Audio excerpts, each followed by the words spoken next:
अरे तुम्हें से कोई कुछ बोलता क्यों नहीं? क्या मैं गलत कह रही हूं? क्या तुम्हें मुझ पर यकीन नहीं है? अरे इतने बरसों से मैं इस बस्ती में रह रही हूं। मैंने लड़ाइयां देखी हैं इस बस्ती में, सास बहू की लड़ाइयां देखी हैं, भाई भाई को लड़ते हुए देखा है, बच्चों की बातों में तुम बड़े लोगों को लड़ते हुए देखा है, मगर किसी को धर्म के नाम पर लड़ते हुए नहीं देखा। फिर आज ये हिंदू या मुसलमान, ये हिंदू मुसलमान कहां से आकर खड़ा हो गया? अरे तुम लोग समझते क्यों नहीं? जिन लोगों ने हमारी बस्ती में आग लगाई है वो ना हिंदू थे ना मुसलमान, चंद गद्दार नेताओं के खरीदे हुए गुंडे थे वो।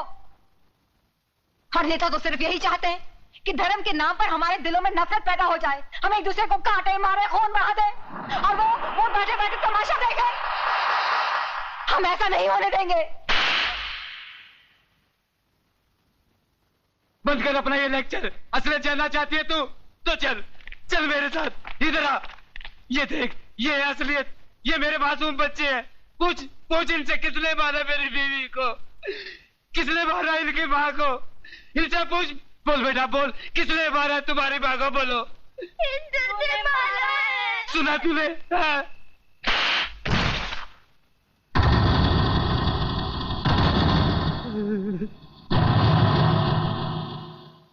एक बात बता मेरे को, इन मासूमों को हिंदू और मुसलमान के बारे में किसने बताया? तूने?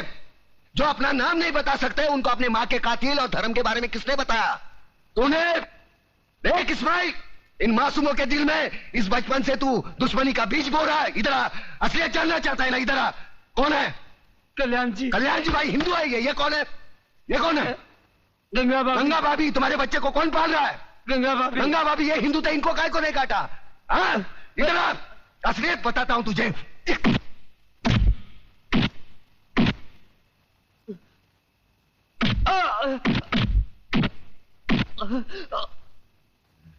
ये ले, ये मुसलमान का खून, ये हिंदू का खून। बता, इसमें मुसलमान का कौन सा, हिंदू का कौन सा? बता। साले बनाने वाले ने इसमें फर्क नहीं किया, तू कौन होता है फर्क करने वाला? ये कलम वाली बाई ठीक कहती है, इसकी कड़वी सच्ची बातें तुम्हारे खोपड़ी में नहीं घुसती। किसने किसको मारा? किसने किसको जलाया? साला कल तक हम एक दूसरे के त्योहार में शरीक होते थे, एक दूसरे के सुख दुख बांटते थे। अपने टकले पे गणपति लेके काय को जाता था? पानी में गणपति बाप्पा मोरिया काय को नाचता था? अल्लाहुम्मा सल्ली अला सैयदना मौलाना मोहम्मदी व अला आले सैयदना मौलाना मोहम्मदी व बारिक वसल्लिम। ये दुरूद शरीफ तेरे को किसने सिखाया? अब चंद गद्दारों की साजिश में अपने भाईचारे को दफनाना चाहता है। प्रताप, मुझे माफ कर दो, मैं बह गया था प्रताप, मुझे माफ कर दो।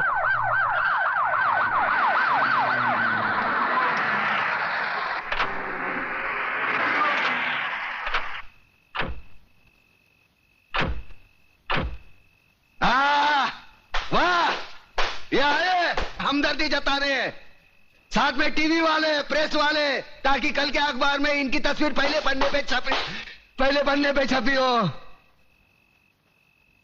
दो बूंद खून का दान करेंगे और अखबार में ऐसा हंगामा मचवाएंगे जैसे गरीबों के लिए इन्होंने अपने खून की नदियां बहाई हो। सारे कुर्सी के लिए अपने बहन बेटी को बेचने वाले जल्लाद लोग है ये। कुछ नहीं, सब ठीक है।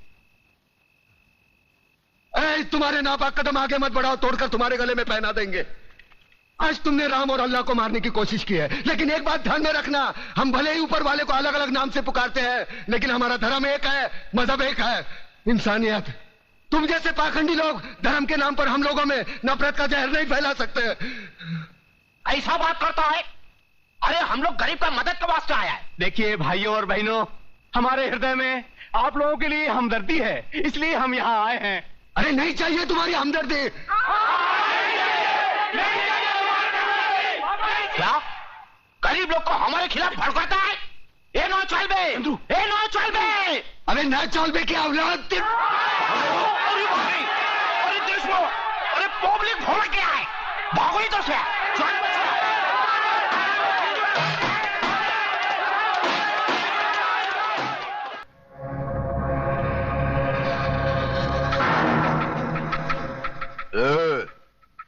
बहुत हो गया तेरा ये नाटक, बंद कर लिखना और सुन मेरी बात।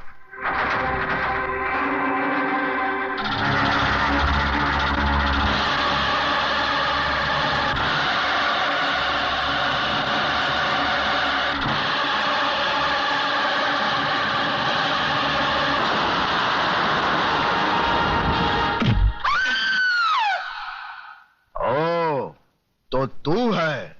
हमने तो सोचा था कि इतना कुछ होने के बाद तो तू शर्म से ही मर जाएगी, लेकिन तू तो रंडी की औलाद, ज्यादा बोलेगा ना तो जबान खींच लूंगा साले।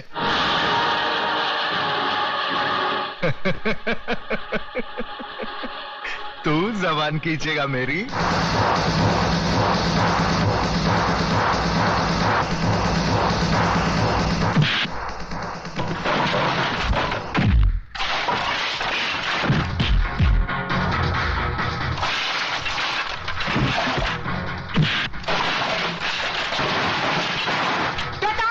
प्रताप छोड़ दो इन्हें, ये बहुत खतरनाक लोग हैं। प्रताप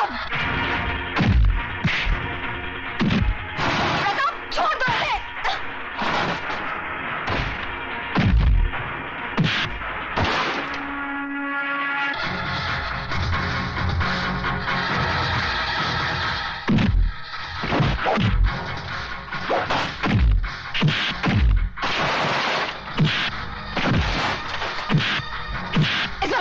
इस भाई समझाओ इसे। प्रताप छोड़ दे प्रताप।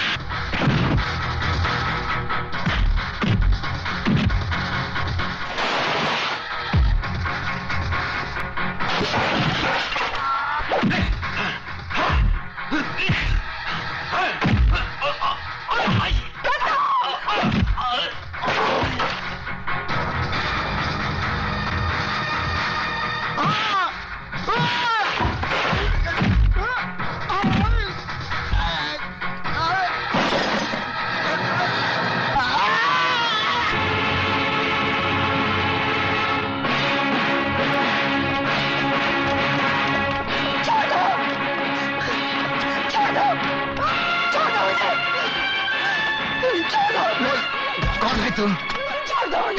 एक दो कौड़ी का गुंडा तेरे को रंडी बोलता है। कौन है तू? क्या असलियत है तेरी? कौन है तू? कौन है? होली होली होली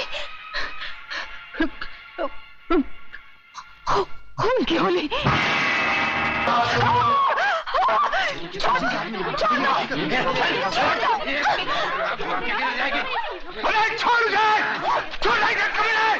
मैं कह रहा हूं छोड़ दे। छोड़ नहीं बोल रहा हूं। तुम लोग इस लड़की को ले जाओ, मैं इसको संभाल लेता हूं।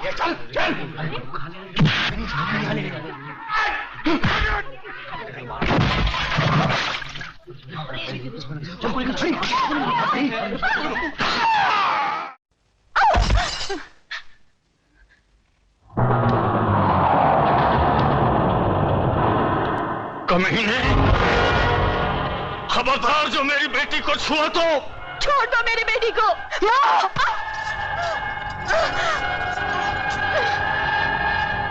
बहुत उछलता है ना अपने कलम के जोर पे। हाँ, कुछ भी लिख देता है अपने अखबार में। क्यों? लिखूंगा, जरूर लिखूंगा। अगर जिंदा रहा तो तुझ जैसे गद्दारों के खिलाफ जरूर लिखूंगा। हाँ, लिखना, जरूर लिखना। कल के अखबार में ये नाटक भी लिखना। हराम के, मैं आज तेरी आंखों के सामने तेरी इज्जत की धज्जियां उड़ा दूंगा।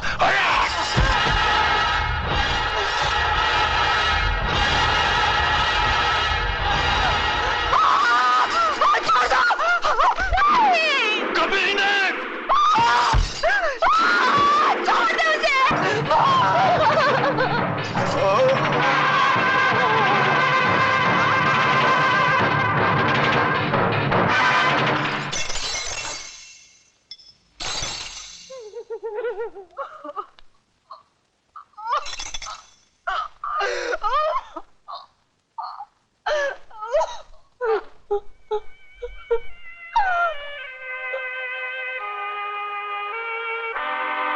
हराम के, देख लिया अपनी गलती का नतीजा। नतीजा तो तुझे मैं दिखाऊंगा हरामजादे। अब मैं तेरा जीना हराम कर दूंगा।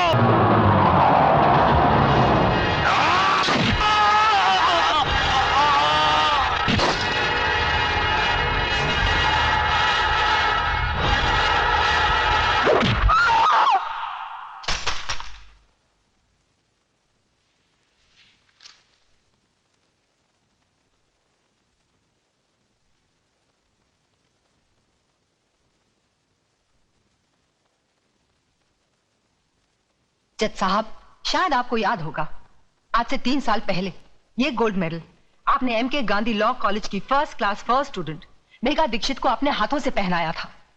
आज वही गोल्ड मेडलिस्ट आपसे ये कहना चाहती है कि ये आदमी जो आपके सामने खड़ा है, ये समाज के नाम पर एक कलंक है। He is a rapist, he is a murderer। इसने मेरे साथ बलात्कार किया है, मेरी आंखों के सामने मेरे माँ बाप को काट दिया। इस आदमी को हमारे समाज में रहने का कोई हक नहीं है, your honour. Objection, your honour. Please let me finish. Mister Mirchandani, इन्हें बोलने दीजिए। मैं जानती हूँ मिस्टर मिर्चंदानी क्या कहने वाले हैं, क्योंकि कानून की सारी किताबें मैंने भी पढ़ी हैं, और मैं ये भी जानती हूँ कि किताबों में जो भी लिखा होता है वो कोर्ट और कचहरी में नहीं होता।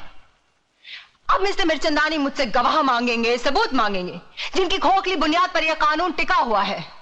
हर ये तो उन वकीलों में से है जिनका पेशा यही है कि सच को झूठ और झूठ को सच कैसे बनाया जाए। इनका कोई भरोसा नहीं। ये तो ये भी कह सकते हैं कि उस हादसे के दिन चतुर सिंह इस मुल्क में ही नहीं था। Exactly, your honour. तो फिर देर किस बात की है? वो नकली पासपोर्ट, नकली टिकट, नकली होटल का बिल जहां चतुर सिंह ठहरा था, वो जज साहब को दे दीजिए ताकि जल्द से जल्द फैसला हो जाए। वो सारे सबूत इस फाइल में मौजूद है, योर ऑनर। ये रहे वो सारे सबूत जो इन्हें निर्दोष। Brilliant mister Mirchandani, brilliant.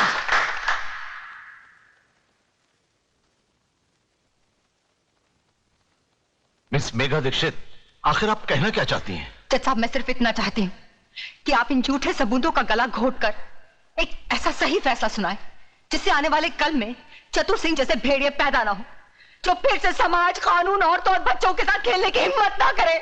Your honour, कानून की शिक्षा में गोल्ड मेडलिस्ट होने के नाते मिस मेघा दीक्षित दलीलें तो बहुत अच्छी कर लेती है, मगर वो शायद ये भूल गई है कि अदालत में दिल छू लेने वाली दलीलें नहीं चलती। देश को बेचने वाले गद्दार, स्मगलर्स, क्रिमिनल्स का केस लड़ते लड़ते पैसों के लिए तुमने अपने आप को कानून के साथ बेच दिया है। तुम जैसे वकीलों का दिल होता है मिस्टर मिर्चंदानी। अरे तुमसे तो वो वेश्याएं अच्छी होती हैं जो बेचती जरूर है मगर अपना जिस्म बेचती हैं, अपने देश को, अपनी आत्मा को, अपने ईमान को नहीं बेचती। तुम जैसे चंद वकील इस कानून और अदालत की तौहीन हो। अरे अगर मेरा बस चले तो मैं तुम सबकी डिग्रियां छीन लूं। Miss Megha, control yourself. Control? अरे क्या कंट्रोल करूं जज साहब, क्या कंट्रोल करूं? अरे एक नारी की इज्जत लुट जाने के बाद भी अगर उसे रो रो कर अपने इंसाफ की भीख मांगनी पड़े तो शर्म आनी चाहिए ऐसे कानून को और उसके रखवालों को। मिस मेघा, यह अदालत की तौहीन है। तुम इंसाफ मांगने आई हो या छीनने? जज साहब, किसने कहा कि इंसाफ मांगने से मिलता है? अरे इंसाफ ना ही मांगने से मिलता है और ना ही छीनने से। आज तो इंसाफ बिकता है, सिर्फ बिकता है। इसीलिए चतुर सिंह जैसे वैशी दरिंदे अपना सीना तान कर समाज में घूमते हैं, कानून को रुमाल समझकर अपनी जेब में रखते हैं। Your honour, miss Megha Dixit बिना मतलब की बातें करके अदालत का वक्त जाया कर रही है, इसलिए मैं अदालत से रिक्वेस्ट करता हूं कि अदालत अपना फैसला सुनाए। अरे ये क्या फैसला सुनाएंगे? क्या फैसला सुनाएंगे? ये फैसला मैं सुनाती हूँ। तमाम गवाहों के बयानात और सबूत की बिना पर अदालत इस फैसले पर पहुंची है कि श्री चतुर सिंह जनता के सेवक बेकसूर है, इसलिए इन्हें बाइज्जत बरी किया जाता है। ये नाम का फैसला जज साहब। मेरी बात सही निकली। जज ने उन झूठे गवाह और खोखले सबूतों की बुनियाद पर चतुर सिंह को छोड़ दिया और मैं अदालत के कटहरे में खड़ी अपने देश के अपाहिज कानून को देखती रही।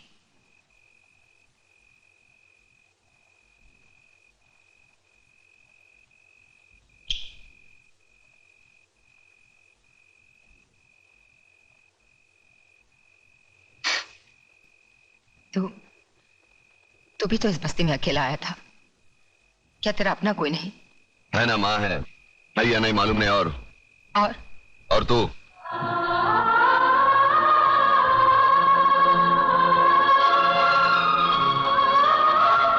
कभी किसी को लूटा नहीं, हराम का खाया नहीं, बेवड़ा नहीं पीता, बीड़ी पीता हूं, मुंह से बदबू आती है, सोच ले।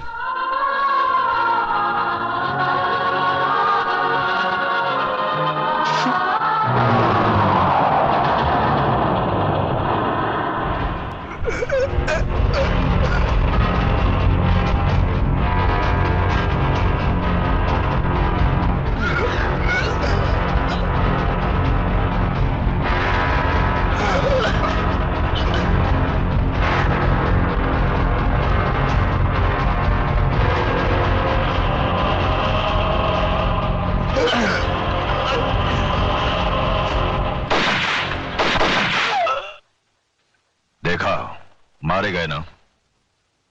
मेघा दीक्षित को पार्सल बनाकर लाने वाले थे ये हरामजादे, और खुद पार्सल बनकर चले आए। बशीरा, उस कुत्ते को सबक सिखाने का कोई ऐसा रास्ता ढूंढो कि वो तो क्या, पूरा का पूरा इलाका कांप उठे। लक्ष्मीदास जी, अपने माथे का पसीना पोंछ डालो और मेरी बताई बातों को अपनी खोपड़ी में डालो, समझे? चलता हूं अब।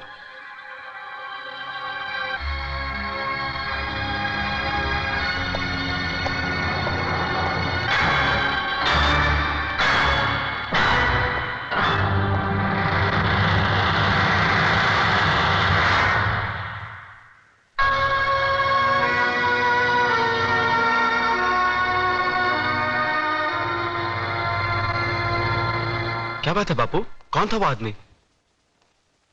उसे यहाँ पहले तो कभी नहीं देखा। तुझे क्या लेना देना इन सब बातों से? मुझसे मिलने कोई अजनबी नहीं आ सकता क्या? आ सकता है बापू, क्यों नहीं आ सकता? मगर उससे मिलने के बाद आप पसीने में तरबतर क्यों हो गए? सच बताओ बापू, बात क्या है? कोई बात नहीं है, चिंता की कोई बात नहीं है इसमें। आपकी लड़खड़ाती जबान ये बता रही है मुझसे कुछ छुपा रहे हैं। बापू, अगर आपने सच नहीं कहा ना, आपको अपनी इकलौते बेटी की कसम है। कोई बात किसने कहा तू मेरा इकलौता बेटा है? 2 बेटे हैं मेरे, छोटा तू है और बड़ा प्रताप है। धनिया, सच बता, क्या बात है? तेरे एक नहीं 2 बेटे जिंदा है, बता बात क्या है? नहीं, वो तो है ना, वो तो है ना, कोई बात नहीं है, कोई बात नहीं है। क्या होता है, वो 2 चीज है जो इंसान को अंधा बना देती है, जमीन और जायदाद। इसने योगराज की बेटी से प्यार किया और हम दोनों बापों ने मिलकर उसका धंधा कर डाला। धंधा। अच्छी लड़की है, लड़की अच्छी है। और योगराज, वो तो साला बहुत बड़ा खिलाड़ी आदमी है और मैं सीधा साधा व्यापारी। उसके खेल में मैं फंस गया हूं। अब इस खेल में या तो मेरी बस्ती जाएगी या मेरी जिंदगी जाएगी। नहीं बापू, हमारे हो तो आपको कुछ नहीं होगा। कौन है वो लोग, नाम बता। अरे बेटा, उन लोगों की ताकत का तुझे अंदाजा नहीं है। सारा शहर उनके सामने सर झुका के चलता है, वो अपनी हैसियत नहीं है। अरे हैसियत की बात छोड़, तू पहले मुझे उनका नाम पता बता दे। बताऊंगा, बाद में बताऊंगा। तू जाके चाय बोल, पहले जाके चाय बोल, जा। प्रताप, मुझे लगता है असली बात बापू गोल कर गए। मैं ये बात कभी नहीं मान सकती अतुल। मैं अपने डैडी को अच्छी तरह जानती हूँ। वो मेरी खुशियों के लिए ऐसा कभी नहीं कर सकते। और फिर धन दौलत की हमें क्या कमी है? ममता, अगर तुम अपने डैडी को अच्छी तरह जानती हो तो मैं भी अपने बापू को अच्छी तरह जानता हूँ। वो आदमी जिंदगी में कभी झूठ नहीं बोलेगा। मुझे तो डर है कहीं अपने प्यार को। हमारे प्यार को कुछ नहीं हो सकता अतुल, कुछ नहीं। और एक बात मेरी भी सुन लो, अगर मेरे डैडी ने हमारे प्यार का सौदा किया है तो मैं अपने प्यार के लिए सब कुछ छोड़ सकती हूँ। और सब कुछ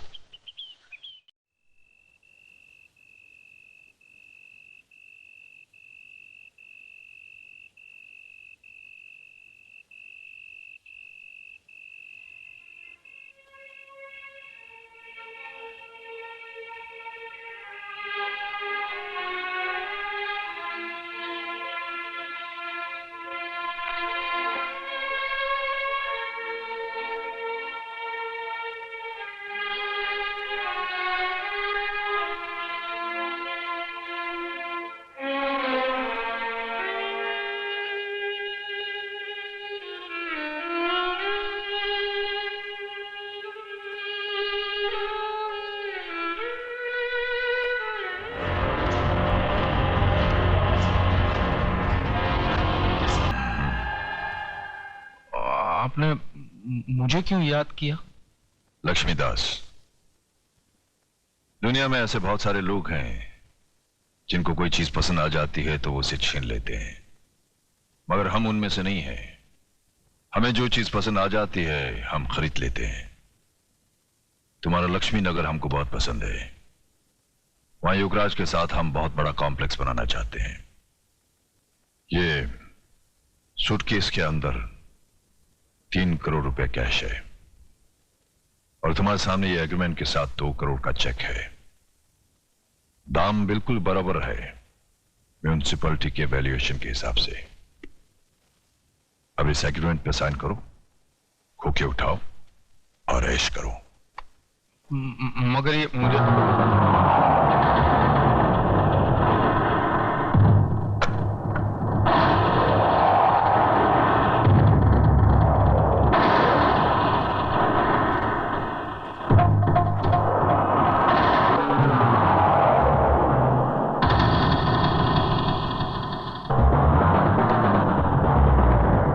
तुम कुछ